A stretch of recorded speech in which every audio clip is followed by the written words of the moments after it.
All right, good morning, everyone. Thanks so much for joining us on this chilly Alabama morning, although it is very sunny outside. We are so grateful for you joining us for another episode of this Cash for College Alabama Professional Development webinar series. This webinar series is designed to help you, educators from around the state of Alabama, tackle the questions that you most want answered around FAFSA completion and college access. Today's topic is Governor Ivey's Pathways to Career Workforce Strategic Plan.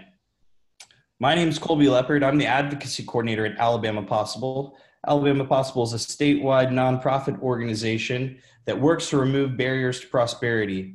As a part of our work, we have a program called the Cash for College Initiative, and in conjunction with the State Department of Education's work, we combined to make up the Alabama College Campaign. Now, the Alabama College Campaign stated objective is that every high school senior in the state of Alabama complete the FAFSA, or the free application for federal student aid, as well as one college application. And we're actually going to talk quite a lot about that today in our topic. I want to give a quick thank you to all of our sponsors for helping to make this webinar series possible. And then I just wanted to cover a couple of housekeeping items before we jump right into today's full topic. So first, this webinar is going to be recorded and will be available on our YouTube channel. You can find that by typing in youtube.com/Alabama Possible, or just going to YouTube and searching for Alabama Possible. I've got all of the webinars that have been recorded as a part of this year's professional development series in a single channel.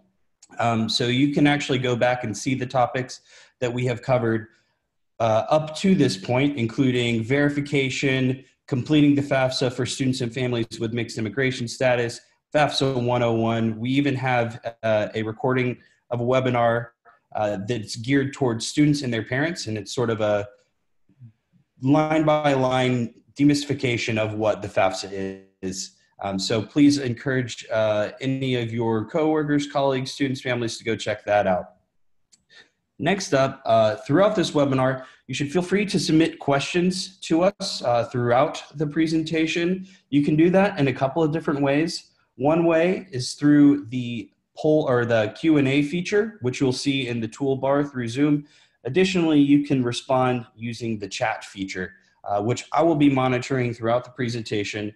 I'll stop our presenter if I feel like the question is relevant, or otherwise hold until the end. We'll also have time towards the end of the presentation just to go over any additional questions you have after we review the content.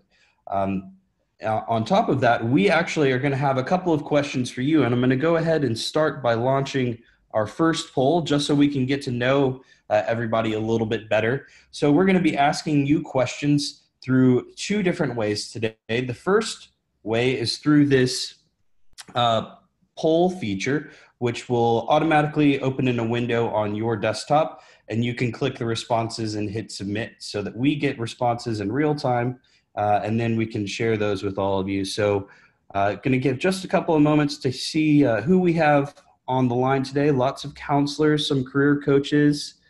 We have some other, wonder if that means college access professionals, and then a good representation from around the state, looks like mostly Central Alabama. So just a couple more seconds while I'll explain the other way that we're going to ask questions. So some of the questions that we worked up for today's session are more open-ended and don't sort of fit into the typical multiple choice mold. So what we're going to do is ask you to actually use the chat feature to respond to the questions. The questions will pop up in the presentation slide deck, and you should feel free to answer the questions as fully as your heart desires. All of this information will be incredibly useful to us as we go forward, and you'll see why that is in a little bit. So I'm going to go ahead and close the poll. And I can share the results as well.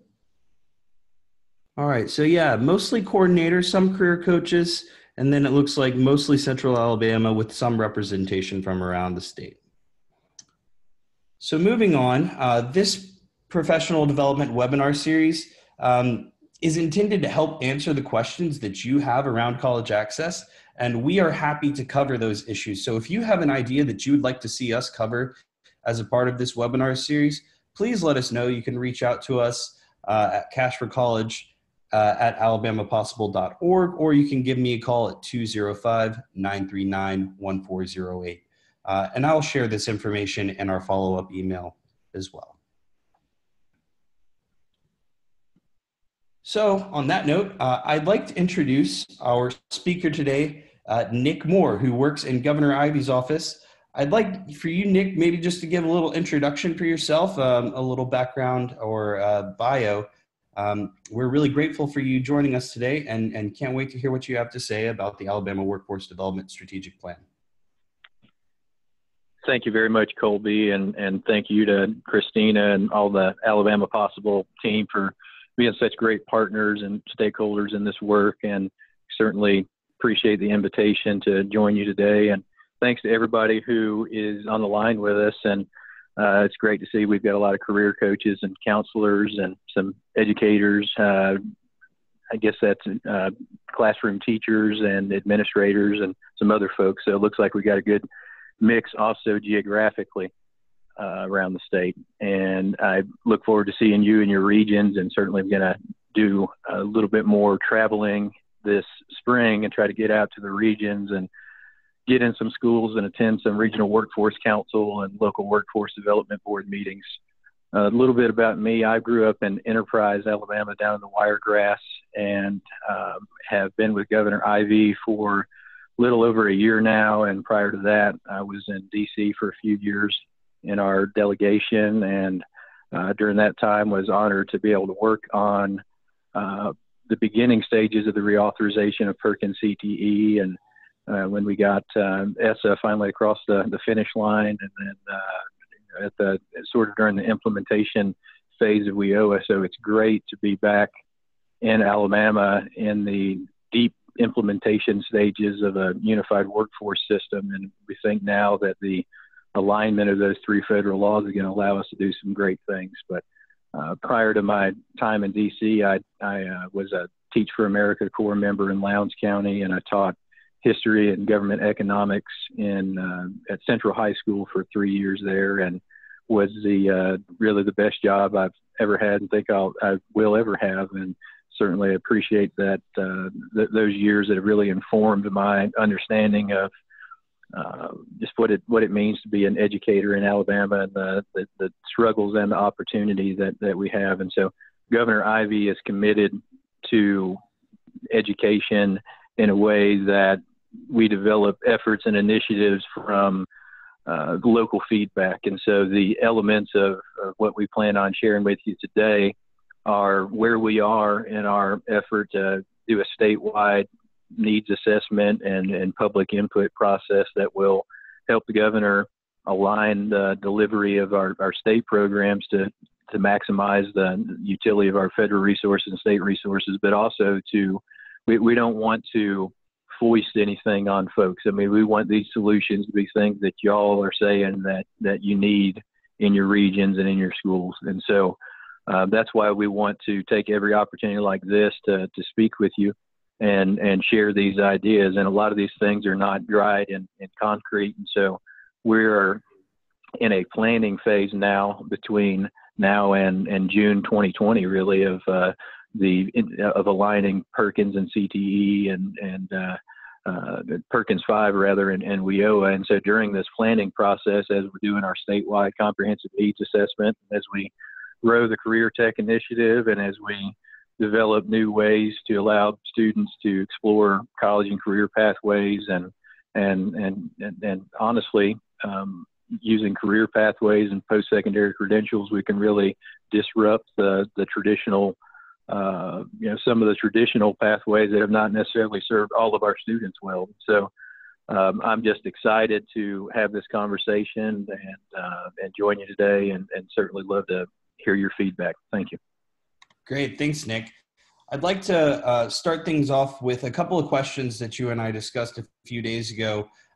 Again, for those that are participating, these are more open-ended questions, and we'd love for your feedback using the chat feature.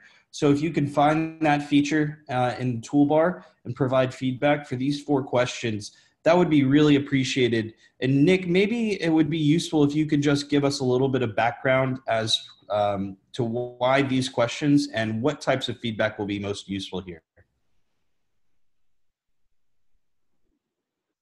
So right now we are in the midst of developing a realignment of our data systems. And so, you know, as y'all may know, under WIOA, you've got federally mandated data reporting system for WIOA Title I. That's your adult, youth, and dislocated worker programs. And then you've got your Title III Wagner-Pizer programs that are kind of what we use for our one-stop career centers that you see.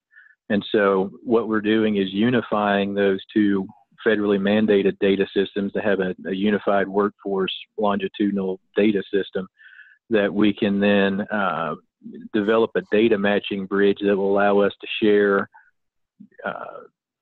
snapshots of education data through MOUs, and it will allow us to have a better picture of outcomes from our workforce programs. And so what we want to do as part of that effort is to develop a public-facing dashboard that will incorporate all of our primary and secondary labor market information and will allow students to compare and contrast all of their college and career options based on real-time data, and will have access to the WIOA eligible training provider list. We'll have access to FAFSA completion tool, and will allow students access to college common application, and also through our unified workforce marketing efforts, we'll get more and more people to sign up and participate and applying for or posting jobs, and then allowing students to apply for all the jobs that are available in the state. And so we want this to be the one-stop access point for everybody, and it would be, you know, available to all schools, all community colleges, and it would be available to everybody at all seasons of life. And this is something that career coaches and counselors could use in the 9th grade career course. It could be used by counselors to make graduation plans. So it has utility in the college pathway. It has utility in the career pathway. And it is really an aggregation of all of the different things that we're doing. We have Cooter, we've got the Job Link, we've got various other things. Some folks are using MZ and Burning Glass and other secondary LMI tools. So the idea here is that as we're developing, you know, a better aligned data system for federal reporting, the governor would like to see that data returned back to the people of Alabama so that they can make informed education and workforce decisions for themselves. And then, but it's kind of 2 components. We've got the career exploration piece that will allow for all of our 16 career clusters for a student to do, you know, play-based or project-based activities to explore all those pathways. And then when you get to a point that you are ready, then you can make a pathways plan, and it'll show students a sequence of courses and credentials that they need to earn so that they can matriculate through their career pathway. So I could keep going on, but I think that's a good time to stop and get any feedback. Yeah.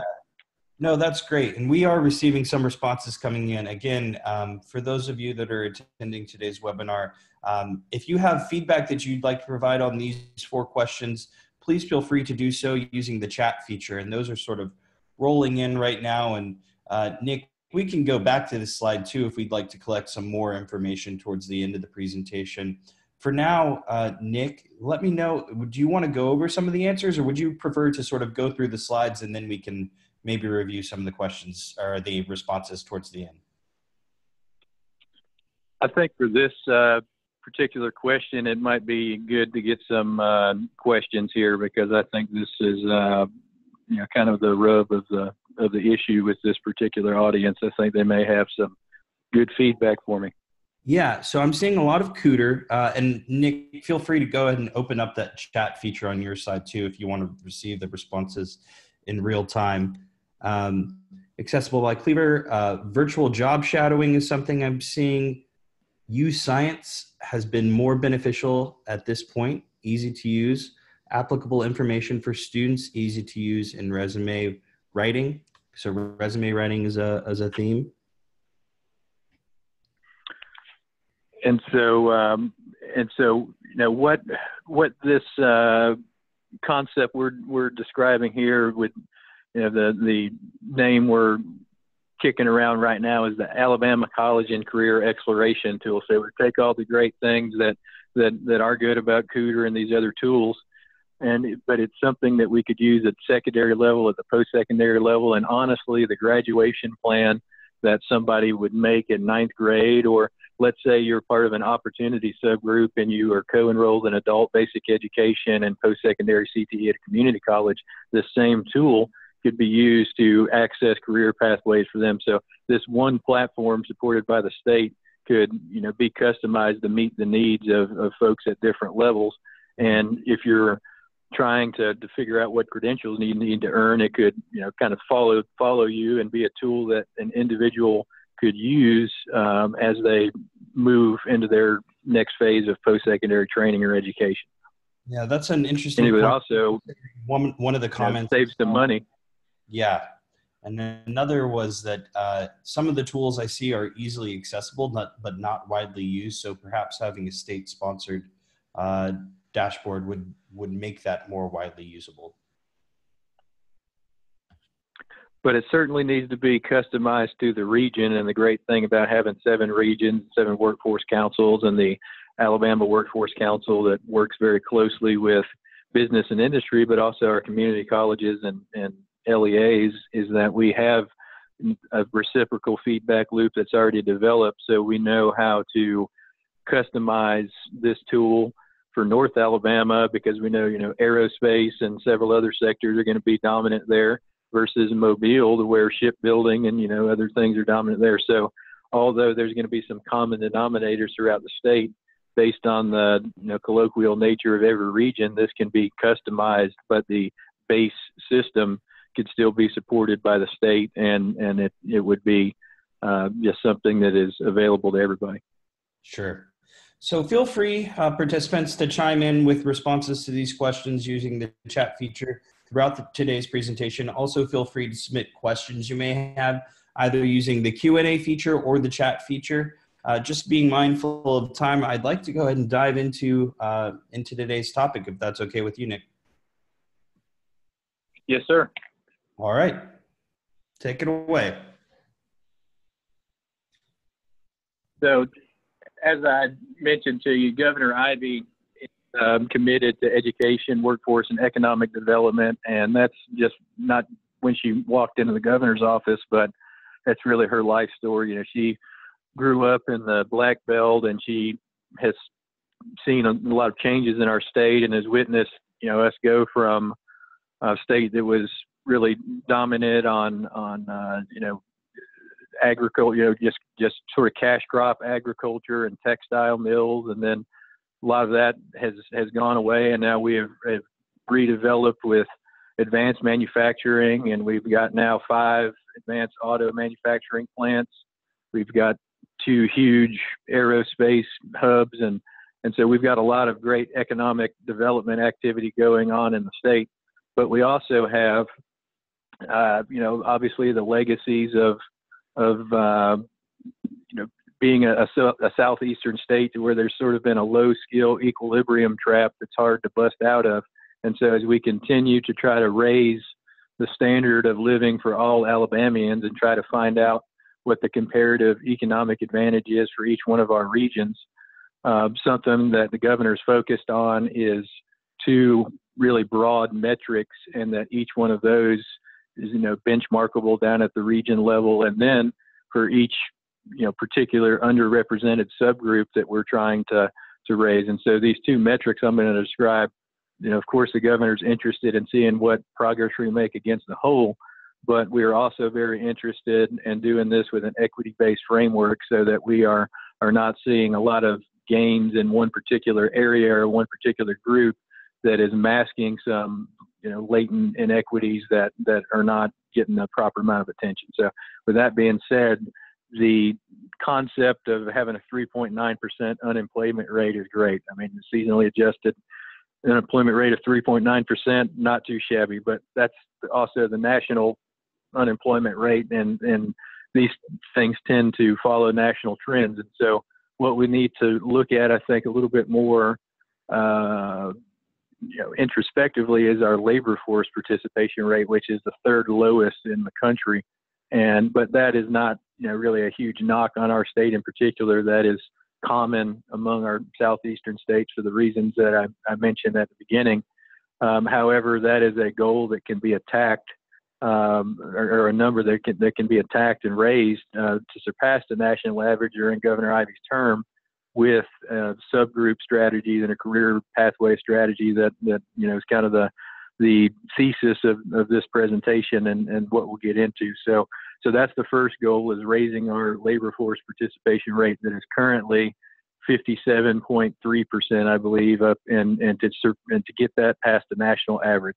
And then also the second quantifiable goal is the governor's, really Alabama's, Success Plus post-secondary education attainment goal of adding 500,000 skilled workers to our workforce by 2025.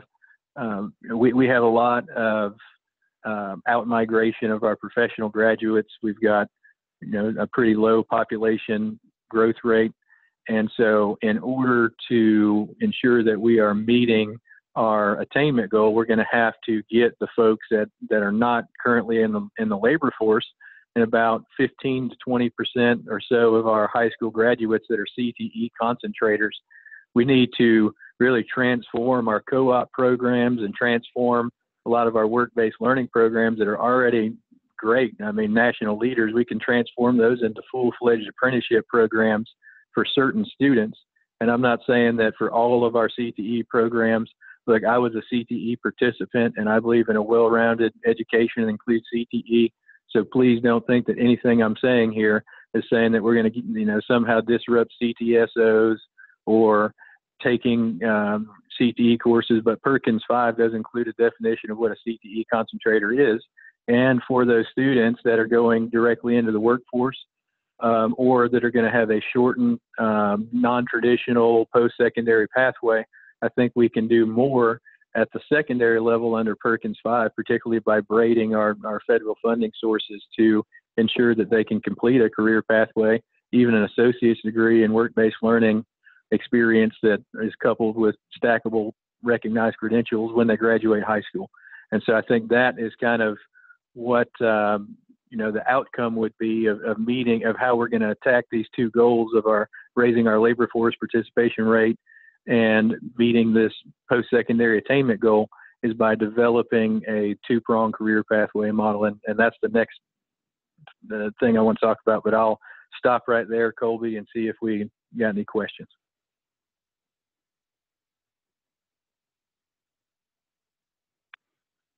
No questions right now. Well, let's move on to the next slide. Okay. But if we have any Good deal.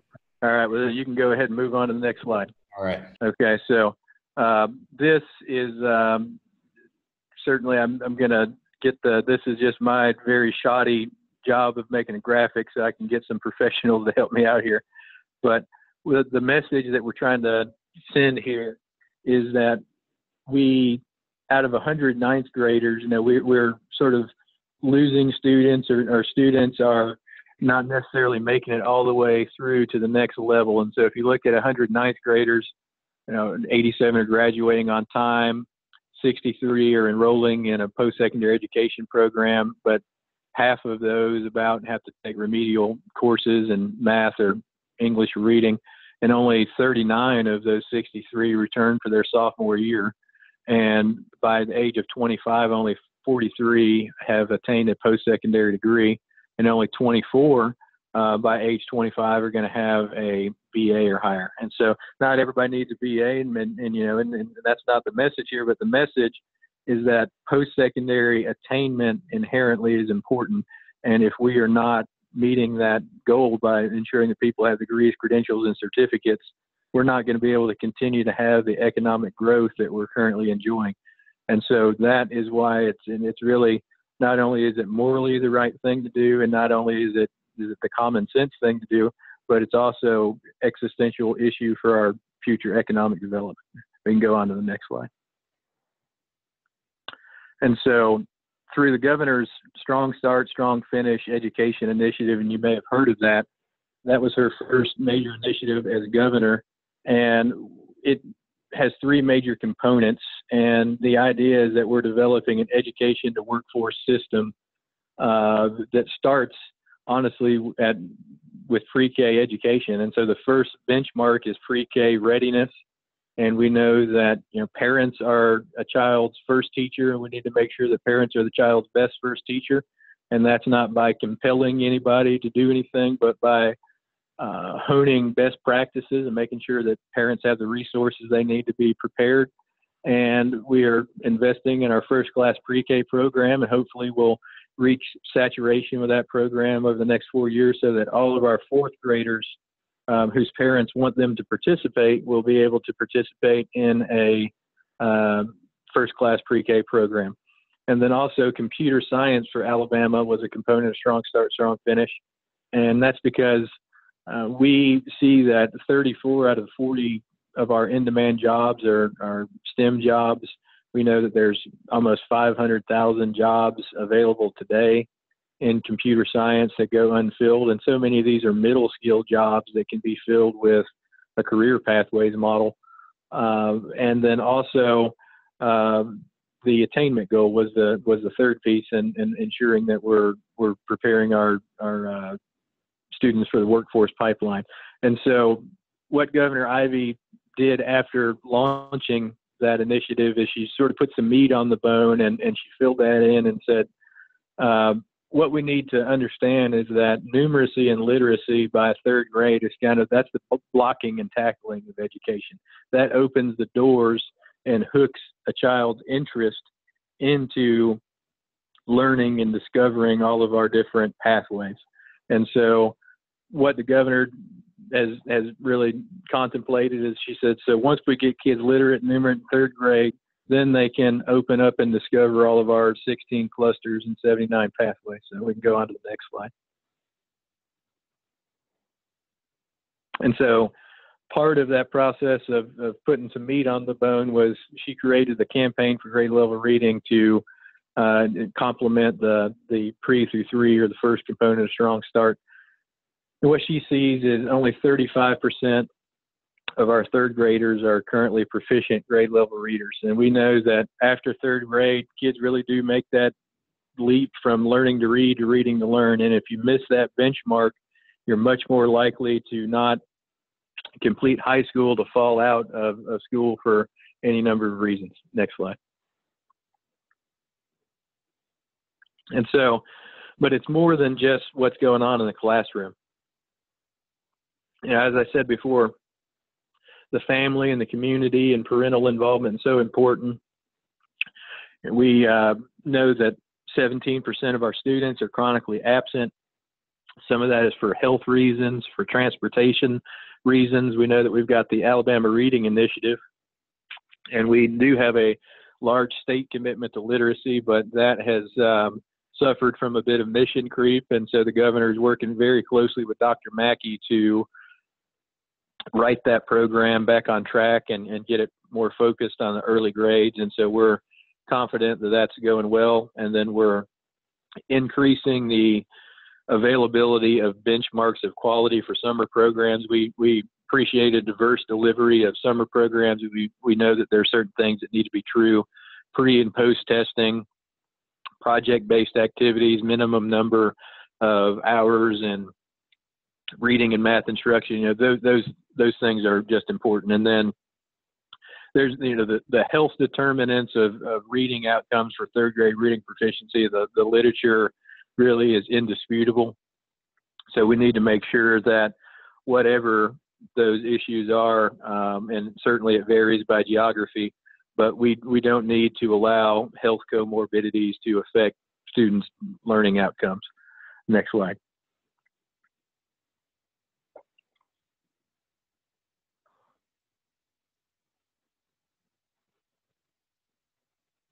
So at this point, I'd like to launch our second poll. And again, these come from questions that you and I discussed. So I'm going to go ahead and hit launch on the poll so that we can start generating some responses that way. Nick, did the questions pop up on your screen as well? Yes, sir. If you have anything you'd like to add to the questions as I formatted them here, please feel free.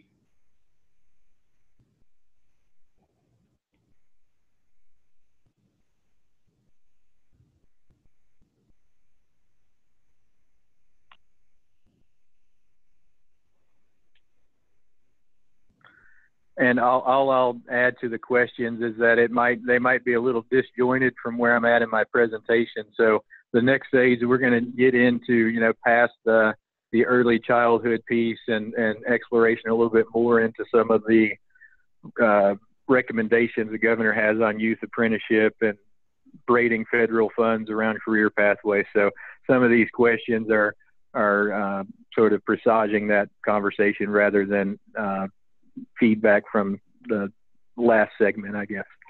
Yes, exactly. This is sort of preemptive of what you'll be covering next. I wanted to get the question specifically about WIOA out there before we start talking about what WIOA is.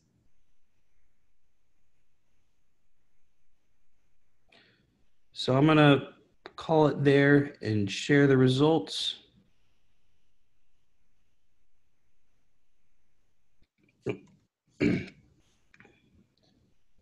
All right, so the results should be showing up now. I'm sorry about the slides keep moving around. So relationship somewhere in between seems to be a popular answer, but also a lot of people feel like the state is your partner. One response on the other side. Most people are familiar with WIOA, but some are not. And then a couple of sounds familiar. And then a resounding yes with regards to the apprenticeship question there, Nick. Awesome. Okay, so let's move along, and I'll stop sharing that in just a moment. All right, take it away. Okay, so I've described this a bit, and so I'll just recap this very quickly, but the idea of the Alabama College and Career Exploration Tool is to allow career coaches the career course in 9th grade for our community colleges to have this as a tool to use in any number of ways for college and career exploration, FAFSA completion, accessing WIOA services through what they call an eligible training provider list. So that could be wraparound services, counseling, mentoring, the kind of things that students that are at risk need to persist through a career pathway, and searching and applying for jobs. So we can, and I'm happy to, during this or in other settings, receive more feedback about what you feel should be included in this tool. Next slide, please.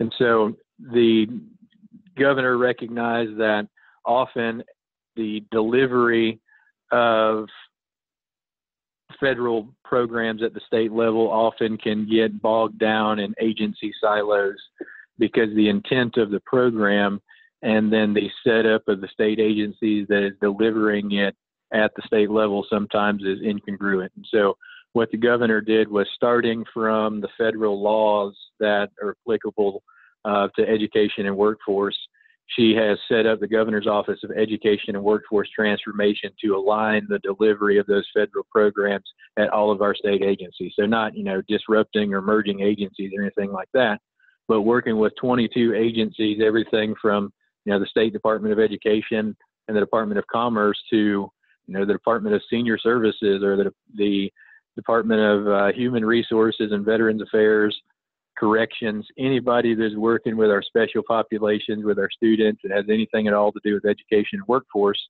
and has put that under the coordinator of the GOAT, and she named me as the first coordinator of the GOAT. And so our task is to align first WIOA, which is the Workforce Innovation Opportunity Act, and I'll describe that a little bit more in detail in a second, ESSA, CTE, and the various other federal laws that provide federal support for education and workforce development around the career pathways model.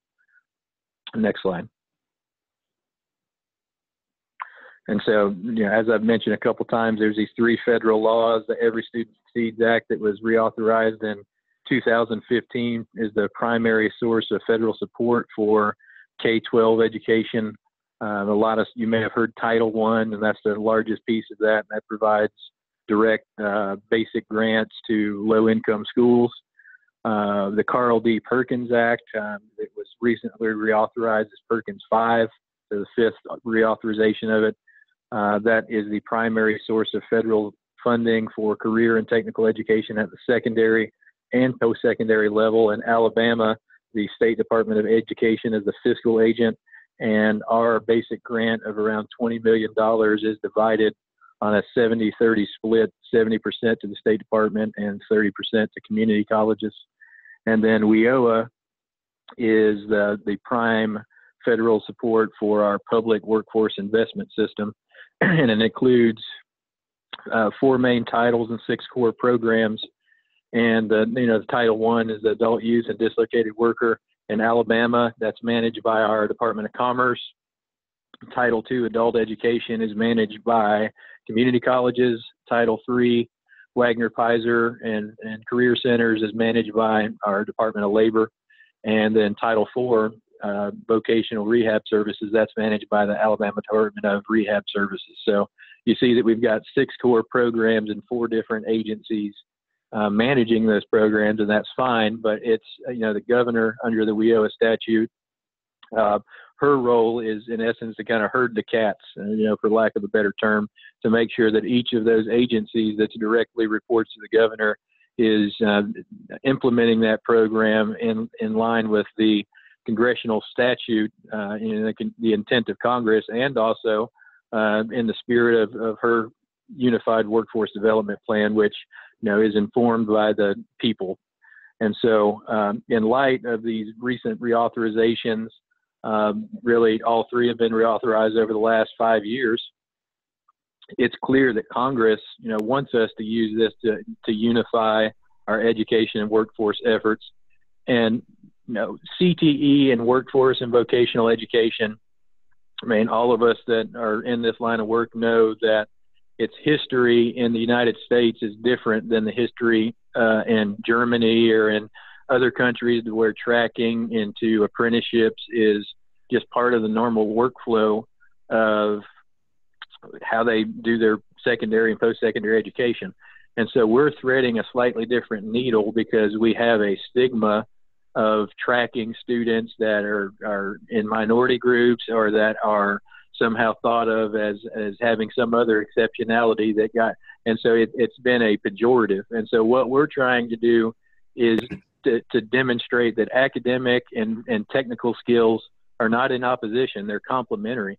And career pathways, by blending academic and CTE standards and then braiding the funding sources, we are finally putting career pathways and apprenticeships on an equal setting with the academic pathways, and truly we are creating an equal college and career pathway for students. So that's the goal.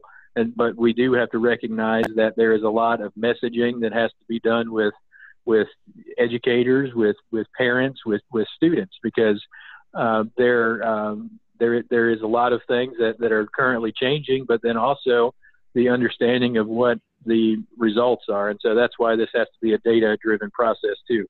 But as a result of that, the governor wants to include Perkins CTE into our combined WIOA state plan. Under WIOA, a state can submit a combined plan or a unified plan.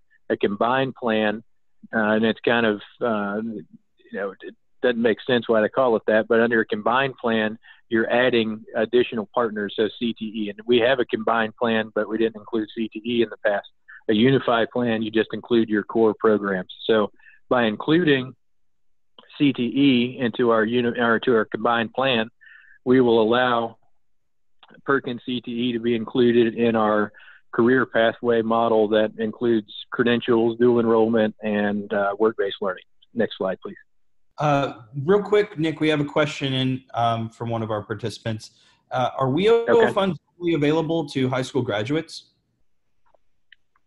So WIOA funds are now, our state until a month ago did not use our Title I youth dollars for in-school youth. And so Governor Ivey asked the state board to now allow 25% of in-school youth dollars to be available to in-school youth. And so those dollars can be accessed two ways, through community eligibility or through individual WIOA enrollment.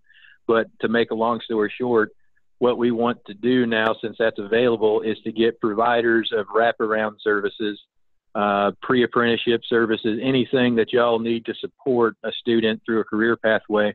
We need to get the local WIOA board, and I can provide technical assistance on this, to get those folks on their local eligible training provider list. So the answer to the question is, now WIOA dollars are available for in-school youth that are participating in CTE and pre-apprenticeship and youth apprenticeship.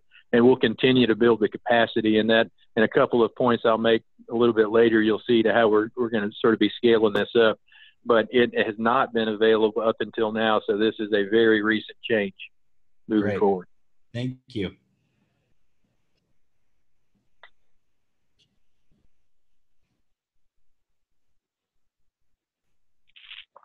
Okay, so the graphic you're seeing here is sort of the idea of a Rosetta Stone for our data.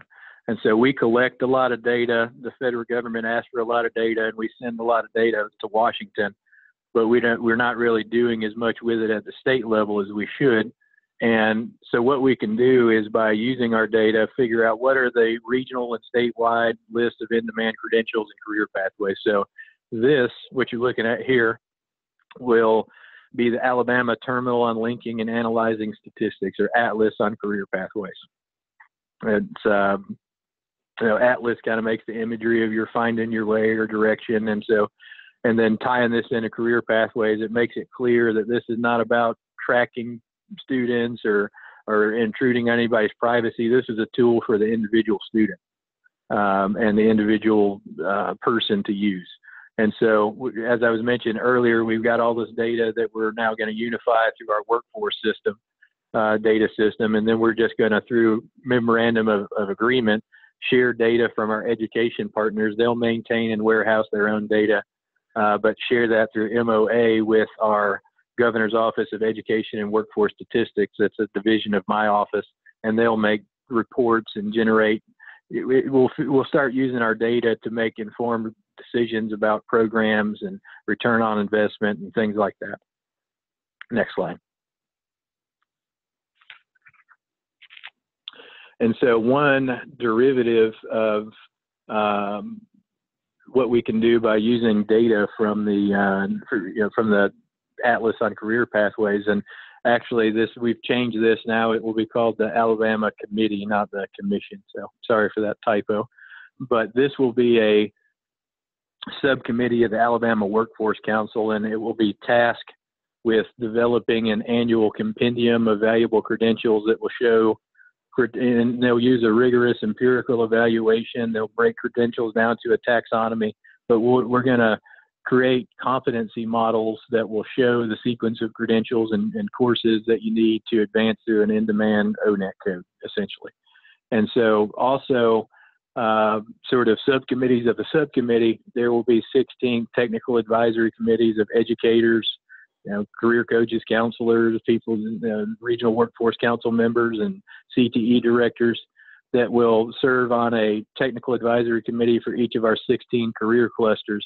And they will be the ones who advise the overall credential committee on sort of vetting the credentials each year. And so using that competency-based framework, we'll be able to standardize and create a sort of a currency of credentials among employers, and hopefully employers will start using credentials, and we'll start including that on job descriptions and requirements, and we'll have a whole new dynamic of relationship between employer and employee. And for adults, that will actually create multiple entry and exit points, so that somebody that's an adult learner can earn a couple of credentials or take a course or two and earn a credential, get a raise, and then go back to work, and they're not losing credit. And a lot of people that are adult learners, they can't persist through a 2-year-long program all at once. So giving them multiple points of entry and exit out of the program just makes sense. Next slide. And I kind of got ahead of myself, but what you're looking at here is the two-prong career pathway model. And this is the heart of the whole thing. You know, if everything else we were doing is, you know, if we were thinking about this sort of like an army, this is the infantry in the field right here, and everything else is sort of the support. The reason why it's a two-prong model, if you look with me all the way on the left side, where you see the yellow square, secondary CTE and workforce training. So we're coupling secondary CTE and that Title I youth money that I was telling you about with secondary CTE through apprenticeship and credentials. And we're basically allowing a certain amount of CTE concentrators to graduate high school with their associate's degree and their apprenticeship credential. And then the bottom rung of it, that's co-enrollment in adult basic education and post-secondary CTE. And so they're both aligned they're mapped to a traditional associate's degree. So that way pathways for adults or people that are, you know, whether you're somebody that had suffered from opioid or other substance abuse, somebody that is re-entering society from prison, somebody that is a displaced homemaker, somebody that is an incumbent worker that needs to upskill, they have the same program of study that is then linked to a career pathway as somebody in high school, but it's just a different delivery mechanism. Next slide.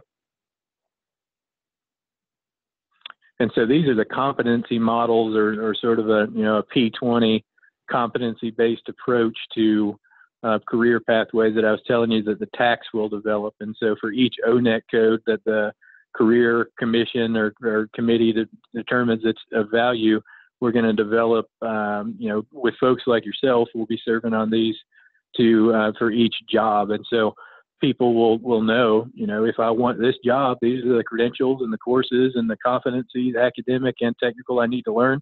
And when we develop our apprenticeship model, that'll be my last point that's coming up next.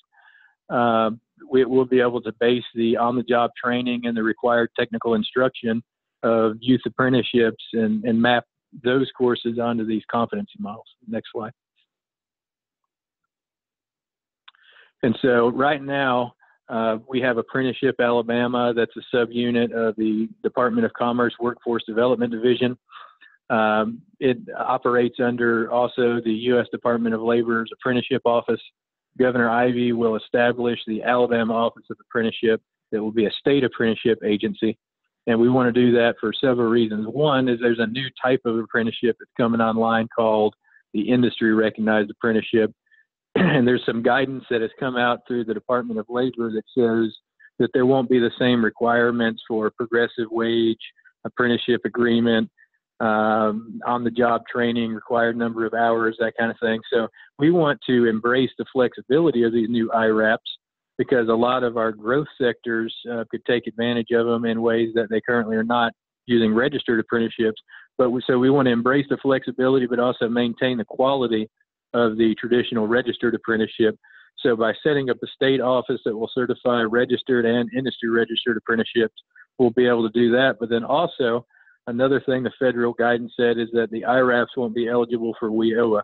But by creating a state federally recognized apprenticeship credential equivalent to the US DOL journeyman credential, we'll be able to get our in-school youth AIRRAPs and any other AIRRAPs also WIOA eligible.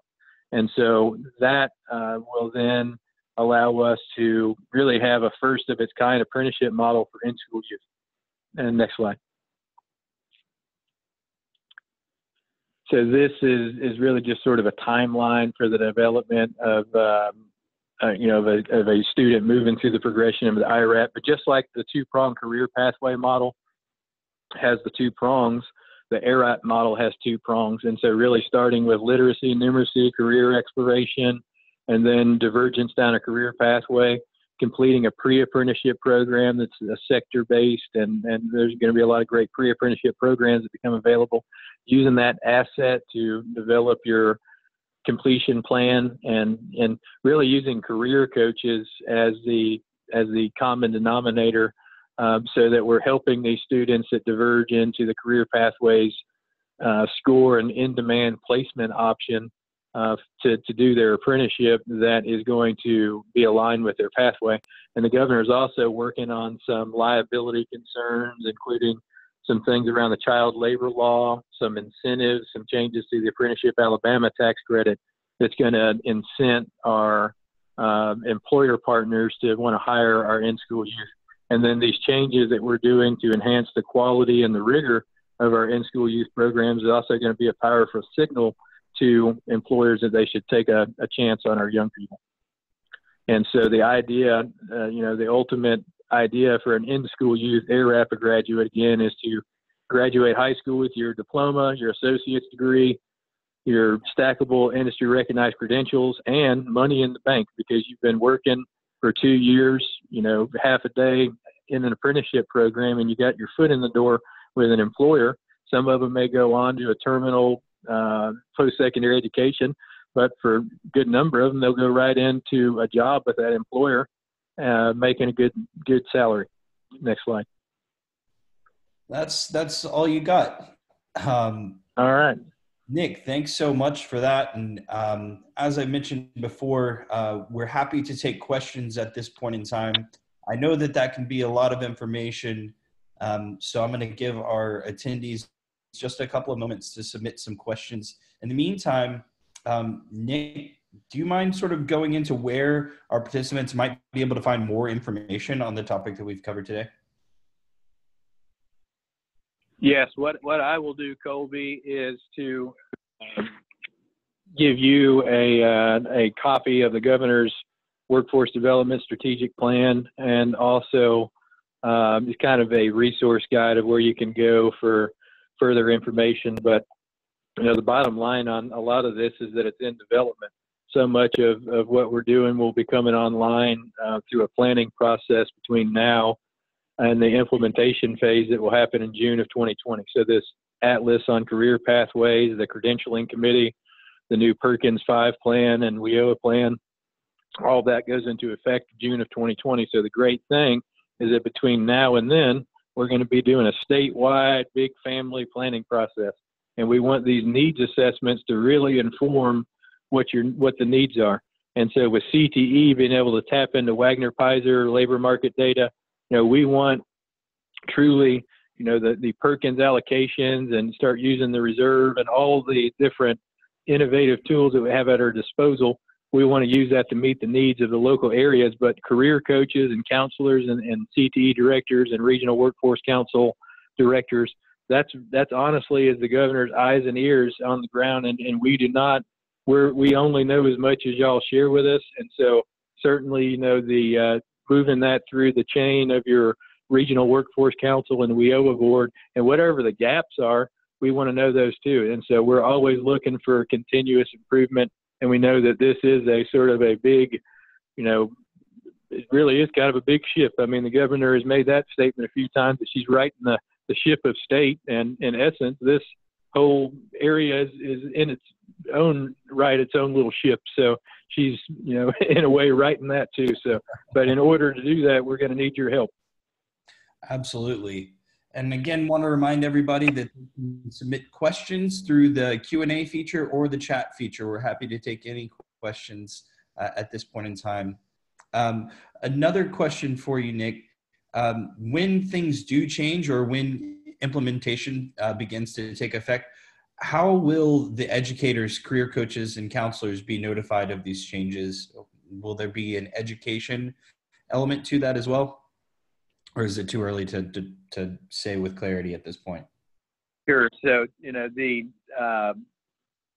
so a lot of the planning process for Perkins 5 there'll be regional public input hearings, but also the advocates that you have in place now, as far as the elements of things you want to see included in the Perkins 5 plan. Tell your principal, tell your CTE director, Josh Laney, people at Sean Stevens, those are folks that I talk to on a daily, weekly basis, and they have the ear of the governor's office. We work very closely with Mr. Glasscock, with Jeff Lynn at the community college system. So whatever advocate that you have or whatever contact that you have to get that information to me, get it to me, or reach out to me directly. I mean, I am here to serve you. The governor's here to serve you. And so we don't want there to be a barrier or any silo between you and me. Well, great, Nick. If it's okay with you, when I do reach back out to our attendees today and those that registered for the webinar, I'll share a link to the recording. I will share the workforce plan that you mentioned there, as well as your contact information, just to open up that line of communication and help our educators around the state feel like they do have that direct connection to the governor's office, and you know, additionally ensure that they are being heard and actioned. One other question that I'm seeing, you mentioned earlier in your presentation that you're going to be hitting the road a lot over the coming months and indeed years through this implementation phase. Can you tell us what that'll look like? Workshops, conferences, site visits, what will you be doing? Between now and when we submit so we're working feverishly on the transition plan, which is not, so we're signaling kind of what a lot of our big transformations are going to be, but we're working to get that knocked out and submitted by March. And so between March, when we get that transition plan, which is kind of just holding the line, honestly, between, as we're working on the real 4-year plan, the governor will name a public stakeholder team from folks across the state, and then we're going to set up public hearings all across in every region. And I want to get to every region, and honestly, I'd like to get to every county between now and when we submit our transition plan. And so I'm happy to receive invitations, and if you have any suggestions about places. I love to visit CTE centers.